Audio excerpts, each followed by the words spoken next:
Hi guys, my name is Pawan और आपका मेरे यूट्यूब चैनल पर स्वागत है। तो गाइस, लास्ट वीडियो में हमने देखा कि कैसे एक इमेज को हम डॉकर हब से लेकर आते हैं और उसे एक कंटेनर में रन करते हैं। ठीक है, ये आपको लास्ट वीडियो में मैंने बताया था। तो इसमें आप देख सकते हैं, वहीं से मैं कंटिन्यू करूँगा। तो ये इमेज जो हेलो वर्ल्ड की मैंने लास्ट वीडियो में डाउनलोड की थी डॉकर हब से, और वो इमेज यहाँ पे दिख रही है आपको ये। और उसको फिर मैंने एक कंटेनर में रन कराया था, वो भी आपको दिख रहा है। अब चूँकि ये जो है एक स्टैटिक इमेज है, लाइक कि इस इमेज का काम है कि एक मैसेज को प्रिंट करा के ऑफ हो जाना, तो उतना ही इसने काम किया। और फिलहाल आप देख सकते हैं कि इसका स्टेटस जो है वो एग्जिटेड है, मतलब इसका काम पूरा हो चुका है, राइट। तो आज मैं आपको एक और इमेज डाउनलोड करूँगा जो कंटिन्यूस एप्लीकेशन है, जो चलता रहेगा, ठीक है ना। तो एक मशीन लर्निंग मॉडल है और उसको मैं उसकी एक इमेज पड़ी है गिटहब पे, सॉरी गिटहब पे कह रहा हूँ, डॉकर हब पे पड़ी है, उसको मैं यहाँ पे लेके आऊँगा और उसको चला के दिखाऊँगा आपको मैं, राइट। तो मैं जाता हूँ पहले डॉकर हब पे। तो ये डॉकर हब है। तो यहाँ पे मैंने एक इमेज चूज़ करी थी, एक लैपी करके एक किसी ने अपलोड की थी एक इमेज यहाँ पे, ट्विस्टर 24। और थैंक्स टू दैट पर्सन जिसने ये पूरा प्रोजेक्ट बना के मशीन लर्निंग का यहाँ इस पे इसकी इमेज क्रिएट की, डॉकर हब पे उसको डाला है। तो मैं इसी को आज जो है मैं यहाँ से पिक करूँगा और अपने जो है लोकल होस्ट पे चला के दिखाऊंगा। तो इस इमेज का आप देख सकते हैं कि ये जो कैसे पुल करने के लिए कमांड यहाँ पे दी हुई है, तो मैं इसको एज इट इज़ कॉपी कर लूँगा यहाँ से, राइट। और अपने डॉकर डेस्कटॉप पे जाऊँगा, यहाँ पे इसको मैं पेस्ट करूँगा। तो कमांड हमारी वही रहेगी, डॉकर पुल। और ट्विस्टर 24 उस पर्सन का डॉकर हब का यूज़र आईडी है, और ये स्लैश करके लैपी दिया है, ये लैपी इसके इमेज का नाम है, राइट। तो मैं इसको एंटर करता हूँ और CLI से। तो अभी ये पुल कर रहा है इस इमेज को डॉकर हब से, और थोड़ा-सा टाइम लेता है ये करने में, तो बियर विद मी। और आपको एक आइडिया भी हो जाएगा कि एक्चुअली कोई इमेज अगर हम डॉकर हब से ला रहे हैं, तो वो कितना टाइम लेती है। और मेरा कंप्यूटर ठीक-ठाक, इसकी रैम और सब कुछ ठीक है, तो आप देख सकते हैं। लेकिन CPU है, GPU तो और फास्ट प्रोसेस हो जाता है ये। तो अभी ये डाउनलोड कर रहा है इस इमेज को, और ये इमेज यहाँ एक बार डाउनलोड हो गई, तो यहाँ इमेज सेक्शन में ये यहाँ पे शो करने लग जाएगा, जहाँ अभी तक सिर्फ एक ही इमेज पड़ी है मेरी, हेलो वर्ल्ड के नाम से, राइट।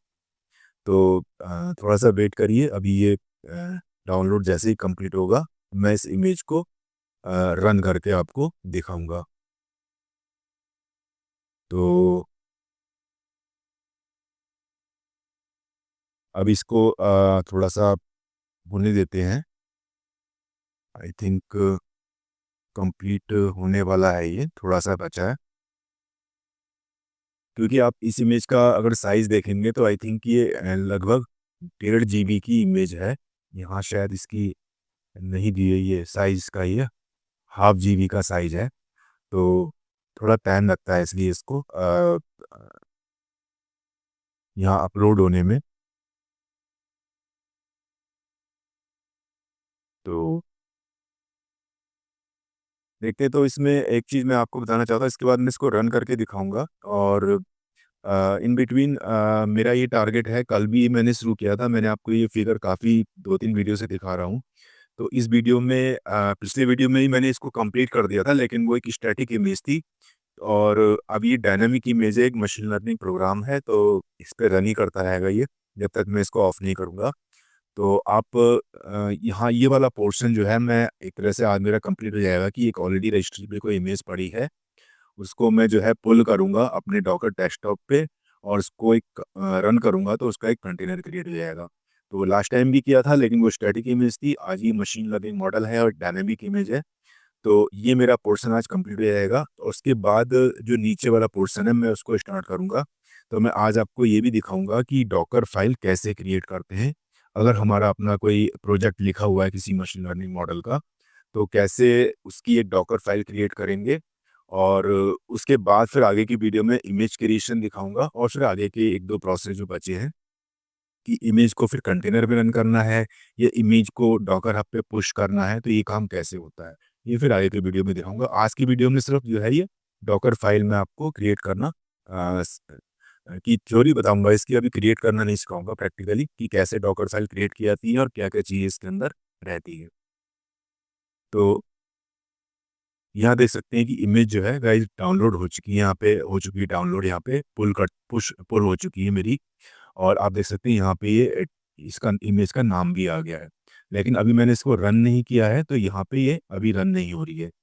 तो अब इसका सेकंड काम है मेरा इसको रन करना, ठीक है? तो मैंने इसकी एक यहाँ पे कमांड लिखी हुई है, मैं आपको शो करता हूँ। इसकी कमांड मैंने जो लिखी है,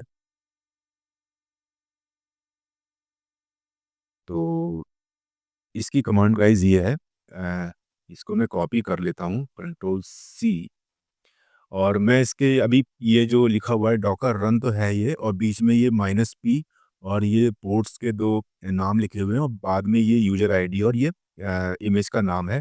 तो ये पोर्ट्स का क्या पूरा रोल है, तो वो मैं आपको अभी एक्सप्लेन करूँगा जब मैं डॉकर फाइल क्रिएट करना सिखाऊँगा। फिलहाल अभी इसको मुझे रन करना है, जो इमेज मेरे डेस्कटॉप पे आ चुकी है, तो मैं इसको कॉपी किया और यहाँ से मैंने इसको पेस्ट किया और इसको मैं रन करूँगा।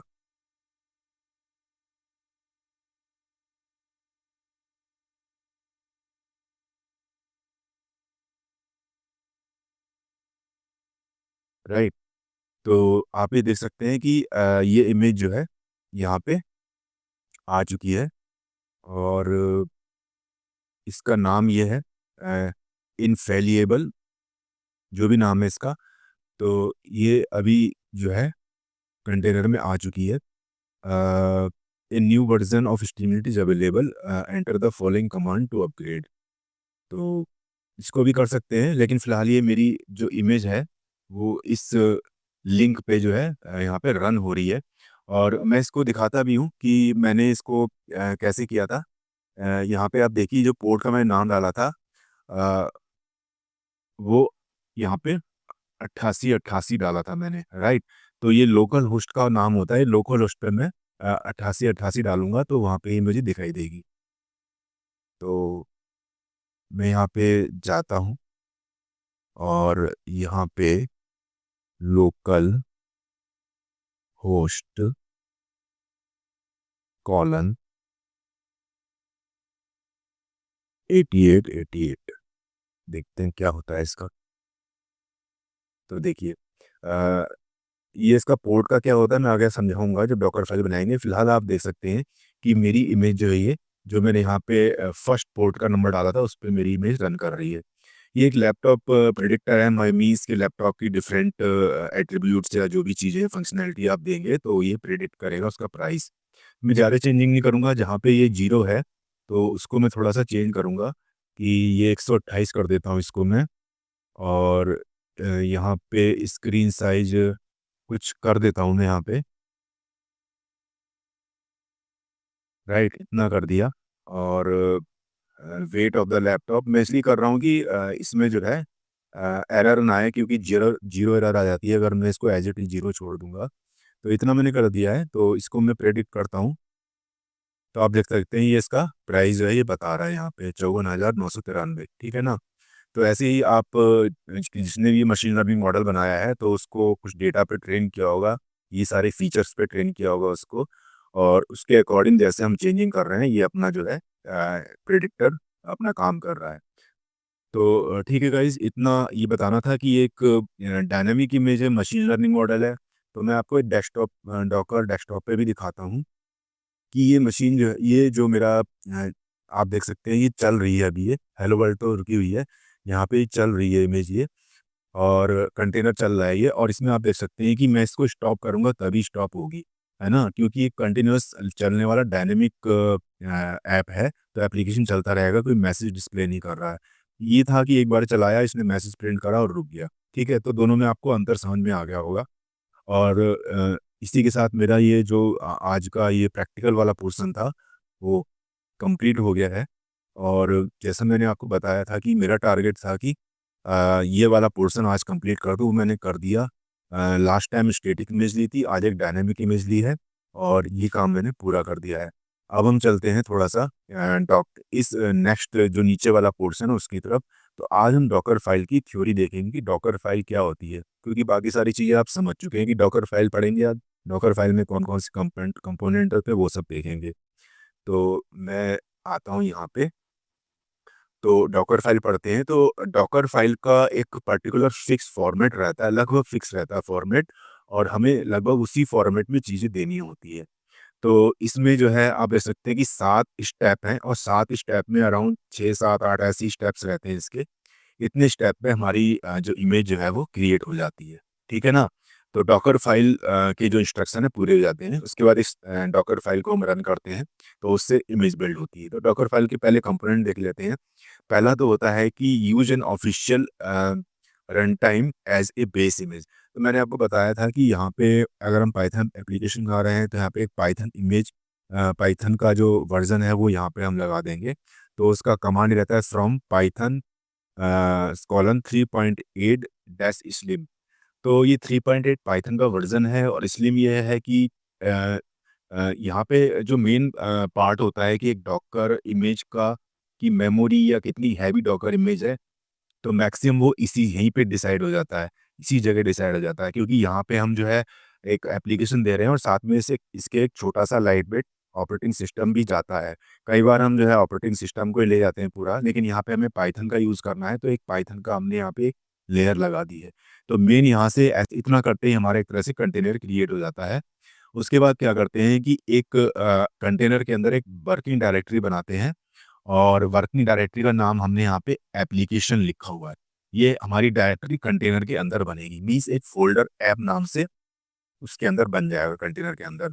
अब क्या करेंगे कि हमारा जो मेन कोड है, हम जिस कोड को इसके अंदर डाल के चलाना चाहते हैं, तो उस कोड को जैसे यहाँ पे डॉट लिखा हुआ है, कॉपी एक कमांड है इसका डॉट फॉरवर्ड स्लैश ऐप। तो इसके अंदर जितनी भी फाइलें हैं, इस फ़ोल्डर के अंदर जितनी भी फाइलें हैं, वो सब कॉपी होके कहाँ जाएँगी, मेरी ऊपर वाली कंटेनर की ऐप वर्किंग डायरेक्टरी में ट्रांसफ़र हो जाएँगी, राइट? तो कंटेनर बन गया, ये पाइथन की लेयर लगाते ही उसके बाद कंटेनर में एक फ़ोल्डर बनाया, उस फ़ोल्डर में अपने कोड की सारी फाइलें यहाँ पे हमने सेंड कर दी। उसके बाद जितनी भी जो है हमारी ये रिक्वायरमेंट डॉट टीएक्सटी करके जितनी भी डिपेंडेंसीज़ हैं, लाइब्रेरीज़ हैं, वो सब हम इंस्टॉल करेंगे, तो ये उसका कमांड रहता है। उसके बाद कंटेनर का एक पोर्ट होता है, राइट? कंटेनर का एक पोर्ट होता है, वो हम एक्सपोज़ करेंगे रेस्ट ऑफ द वर्ल्ड के लिए, ताकि वो इस कंटेनर को जो है इस पोर्ट के माध्यम से एक्सेस कर पाए, ठीक है? कंटेनर का एक एग्ज़िट पॉइंट मान लीजिए इसको, कि इस एग्ज़िट पॉइंट से वो जो भी इमेज कंटेनर में रन कर रही है, जो भी सॉफ्टवेयर रन कर रहा है, इसको ही अपने सिस्टम पे ले सकता है। तो ये एक्सपोज़ करना पड़ता है। और स्ट्रीमलीट में बाय डिफ़ॉल्ट ये 8501 होता है, फ्लास्क में जो है ये 5000 होता है, लेकिन ये बाय डिफ़ॉल्ट होता है, इसको हम चेंज चा करना चाहें तो कर सकते हैं, राइट? उसके बाद एनवायरनमेंट वेरिएबल को डिफाइन कर देंगे हम, और लास्ट स्टेप रहता है कि हम उस ऐप को रन करेंगे। तो ये कमांड रहता है और उसके अंदर हमारा पाइथन था, ये तो पाइथन लिख दिया, और ऐप डॉट पीवाई ये नाम था इसका फाइल का, वो हमने चला दी इसके अंदर। तो ये 7 स्टेप थे, इसको थोड़ा-सा एक्सप्लेन कर देता हूँ मैं 1-2 लाइनों में। Docker file expression in simple words, इसका मतलब क्या है? पहला वाला जो हमारा ये पाइथन हमने किया था, कि इसका मतलब है कि पाइथन का एक हल्का-फुल्का स्लिम वर्ज़न बेस नींव के रूप में इस्तेमाल करो। हम इसे इसलिए चुनते हैं ताकि कंटेनर छोटा और तेज़ रहे। मैंने आपको बताया था कि कंटेनर या इमेज जो भी है वो छोटे साइज़ की रहे, तो इसलिए हम इसको स्लिम वर्ज़न इसका हमने चूज़ किया है यहाँ पे। लेकिन आपकी जैसी रिक्वायरमेंट होगी वैसा आप चूज़ कर सकते हैं, वर्ज़न कुछ भी ले सकते हैं। फिर वर्किंग डायरेक्टरी जैसे मैंने आपको बताया था, इसका मतलब है कंटेनर के अंदर ऐप नाम का एक फ़ोल्डर में काम करना शुरू कर दो, ठीक है ना? अब आगे के सारे कमांड इसी ऐप फ़ोल्डर में चलेंगे, ठीक है ना? तो सेकंड ये था कि एक फ़ोल्डर बनाना है कंटेनर के अंदर, फिर कंटेनर यहाँ से बन गया और उसके अंदर एक फ़ोल्डर बनाएँगे। Copy copy dot slash app करके, इसका मतलब ये है कि मेरे कंप्यूटर के प्रोजेक्ट वाली फ़ोल्डर, यानी जो मेरा करंट फ़ोल्डर है की सारी फाइलें, करंट का मतलब ये होता है कि ये स्लैश लगाए थे करंट हो जाता है ये, और डॉट लगाने का मतलब है कि ऑल द फाइल्स, सारी फाइल को कंटेनर के ऐप फ़ोल्डर में डाल दो। मतलब इस ऐप फ़ोल्डर से उठ के कंटेनर के ऐप फ़ोल्डर में चली जाएँगी, क्योंकि काम तो सारा वहीं होना है। उसके बाद जो है ये रिक्वायरमेंट डॉट टीएक्सटी जो भी डिपेंडेंसीज़ हैं उन फ़ाइलों को चलाने के लिए वो भी सारी जाएँगी। तो इस फ़ाइल में जो भी पाइथन पैकेज देखे वो सारे इंस्टॉल कर दो, और यहाँ पे एक हमने नो कैच डायरेक्टरी का मतलब ये है कि जो टेम्परेरी फ़ाइल है वो मत रखो, ताकि इमेज छोटा रहे। तो आप देख सकते हैं कि हमारा साथ में फ़ोकस एक और भी है कि इमेज का साइज़ कम से कम हो, ताकि उसको पुश पुल करने में और रन करने में ईज़ी रहे। फिर एक एक्सपोज़ करते हैं, इसका जो है पोर्ट एक्सपोज़ करते हैं कंटेनर का। तो इसका मतलब कंटेनर का पोर्ट 8501 बाहर की दुनिया यानी ब्राउज़र के लिए ओपन कर दो, ठीक है? अब देखो मैंने कहा था ना कि स्ट्रीमलीट के ऐप जो है वो इसी 8501 पे चलते हैं, और ये डिफ़ॉल्ट होता है, इसको चाहे हम चेंज कर सकते हैं। जो कंटेनर का जो पोर्ट हम एक्सपोज़ करते हैं रेस्ट ऑफ द वर्ल्ड के लिए, वो बाय डिफ़ॉल्ट स्ट्रीमलीट के लिए 8501 होता है। फ्लास्क के लिए 5000 होता है, और ये बाय डिफ़ॉल्ट होता है। इसको हम चाहें कंटेनर का जो पोर्ट है इसे हम चेंज कर सकते हैं। उसके बाद एक एनवायरनमेंट वेरिएबल बनाएँगे, एक एनवायरनमेंट वेरिएबल बनाओ, नेम और उसकी वैल्यू रखो वर्ल्ड। एनवायरनमेंट वेरिएबल से आप कॉन्फ़िग या चेंज को डायनामिक बना सकते हैं, ठीक है ना? एक ये हो गया। उसके बाद अब हमारा काम जो है उस ऐप को चलाना है। इसका मतलब ये कंटेनर जब स्टार्ट होगा तब पाइथन में ऐप.py जिसमें हमारा मेन प्रोग्राम है वो चलेगी, ठीक है ना? यहीं से हमारा ऐप शुरू हो जाएगा, और हमारा जो जैसे भी कोई कंटेनर रन करता है तो ये हमारा प्रोग्राम चल जाएगा उसके अंदर। समरी देते हैं कि डॉकर फाइल बताता है, क्या बताता है कि पाइथन इमेज से एक नया कंटेनर बनेगा, और उसमें सारी फाइलें डाल दी जाएँगी, इधर से कॉपी करेंगे अपने प्रोजेक्ट से और कंटेनर के फ़ोल्डर में डाल देंगे। ज़रूरी पैकेज डालेंगे उसके अंदर, फिर एक पोर्ट खोलेंगे हम अपना, ठीक है ना? और ऐप चलाएँगे। बस इतना ही है डॉकर फाइल के अंदर। और पोर्ट बाइंडिंग एक कॉन्सेप्ट है, ये बहुत इम्पोर्टेंट होता है। तो इसमें क्या रहता है कि जैसे मैंने अभी आपको ये वाला चला के दिखाया था, इसमें ये होता है कि ये रन करने के लिए यूज़ होती है। डॉकर रन तो आप जान ही गए, ये ट्यूकिस्टर 24 यूज़र आईडी है डॉकर हब की, जिसकी भी है ये, और लैपी उसकी इमेज का नाम है। अब इसमें पोर्ट पे आते हैं, तो -p का मतलब पोर्ट होता है, और ये 8088 कोलन 8501। इसमें क्या रहता है कि हमारा हमने डाला है वहाँ पे, क्या डाला था हमने, एक्सपोज़ कहाँ किया था इसको, 8501 पे, ठीक है ना? जो कंटेनर का पोर्ट है। तो कंटेनर के अंदर से जो हमारा सॉफ्टवेयर चल रहा है वो 8501 पे चल रहा है, लेकिन हम अपने सिस्टम पे, हमारी मशीन पे ये 88 पे 88 पे चला रहे हैं। जैसे मैंने लोकल होस्ट मैं आपको दिखाता हूँ। मैंने यहाँ पे लोकल होस्ट कितना लिखा था यहाँ पे 88 क्योंकि मैं अपने सिस्टम पे, मैं अपनी मशीन पे इस पोर्ट पे चला रहा हूँ, और जो कंटेनर का पोर्ट है वो 8501 है, ठीक है? तो इस तरह से मैं जो है इसकी पोर्ट की मैपिंग करता हूँ, इसे पोर्ट मैपिंग बोलते हैं। ये मैं जिस पे चलाना चाहता हूँ अपनी मशीन पे, और ये जो है, जो कंटेनर ने जो पोर्ट ओपन किया हुआ है, इसकी मैपिंग कर देंगे, ठीक है ना? तो ये है host port, local host port पहले डालेंगे, ये 8888, और दूसरा कंटेनर पोर्ट ये वाला, ठीक है ना? तो इसका मतलब ये है कि डॉकर रन का मतलब ये एक नया कंटेनर चलाओ, और ये जो है मैपिंग होती है कि लोकल होस्ट का पोर्ट जो है वो 8501, ये 8801 है सॉरी, और अंदर वाला जो है ये कि क्या है, अंदर वाला 8501 से बाइंड हो जाए, ठीक है ना? यहाँ पे थोड़ा-सा मुझे इम्प्रूव करना था, मैं नहीं कर पाया उसको, लेकिन ये आप इसको 8888 समझिए जो पहले वाला है, और ये जो है डॉकर हब से इमेज का नाम है ये वाला पूरा, राइट? तो आप देख सकते हैं यहाँ पे मैंने ठीक कर दिया था इसको। तो जो लोकल होस्ट वाला 8888 है, इसकी मैपिंग किससे हो रही है? डॉकर के पोर्ट से 8501 से, और स्ट्रीमलीट का जो है, जो डिफ़ॉल्ट होता है वो 8501 होता है। और अगर हम फ्लास्क लें तो फ्लास्क का डिफ़ॉल्ट 5000 होता है, और इसको हम जो अगर चलाना चाहते हैं 8000 पे, तो यहाँ पे लोकल होस्ट 8000 लिख देंगे, और ये मैपिंग यहाँ पे इस तरह से कर देंगे इसकी। और इस डिफ़ॉल्ट को भी हम चेंज कर सकते हैं, और उसके अलग-अलग मेथड हैं। अगर फ्लास्क का ऐप हम चला रहे हैं तो आप कैसे चेंज कर सकते हैं? नॉर्मली क्या करते हैं कि फ्लास्क ऐप में क्या करते हैं, ऐप डॉट रन करते हैं। ऐप जब फ्लास्क का ऐप बनता है तो ऐप डॉट रन में जो है बाय डिफ़ॉल्ट 5000 रहता है, लेकिन इसको हम चेंज करना चाहें तो यहाँ पे इस तरह से हम सॉरी यहाँ पे फ्लास्क का ये ऐप डॉट रन के अंदर हम होस्ट कर देंगे, होस्ट ही फिक्स रहता है आपका, और यहाँ पे ये वाला जो है पोर्ट 8000 हम कर देंगे। अब हम जो है अपने अपने अकॉर्डिंग इसको लिख देंगे, ठीक है ना? तो अब फ्लास्क कंटेनर 8000 पे चलेगा 5000 की जगह। बाय डिफ़ॉल्ट हमने था उसको हमने ऐप डॉट रन करते समय चेंज कर दिया। और ऐसी स्ट्रीमलीट है, स्ट्रीमलीट में भी जो है हम जब स्ट्रीमलीट रन ऐप डॉट py करते हैं, तो उसमें भी जो है हम यहाँ पे सर्वर का पोर्ट यहाँ पे बाय डिफ़ॉल्ट जो 8501 होता है उसको हम यहाँ चेंज कर सकते हैं, ठीक है ना? तो ये आज की थ्योरी थी। आई थिंक कि आपको डॉकर फाइल बहुत अच्छे समझ आ गई होगी। 7-8 इस 6-7 स्टेप हैं जो फिक्स हैं और बस उन्हीं का यूज़ करके हम जो है डॉकर फाइल रन करते हैं और डॉकर फाइल रन होते ही सारा प्रोसेस डॉकर इंजन ऑटोमेटिक करता है कि पहले इमेज बिल्ड करेगा और जब इमेज बिल्ड हो जाएगी उसके बाद मैं आपको चीज़ें बता ही चुका हूँ कैसे अपने लोकल सिस्टम पे चलाएँगे उसको। और पुश करने का कि अगर हमारी अपनी हमने अपनी इमेज क्रिएट की है, उसे हमें पुश करना है डॉकर हब पे तो कैसे करेंगे, ये आने वाले 1, 2, 3 वीडियो में आपको क्लियर हो जाएगा। तो guys thanks for watching this video. I hope कि वीडियो आपको इन्फॉर्मेटिव लगा होगा। अगर लगा हो तो प्लीज़ लाइक, शेयर, कमेंट ज़रूर करिए और इससे मेरे को जो है थोड़ा-सा मोटिवेशन मिलता है कि मैं कुछ कर रहा हूँ तो अच्छा कर रहा हूँ और आगे के लिए जो है मैं कोशिश रहेगी कि और अच्छे तरीके से आपको जो है कॉन्सेप्ट मैं समझा पाऊँ, ठीक है ना? तो प्लीज़ चैनल को सब्सक्राइब कर लीजिए and thanks for watching this video. Bye bye.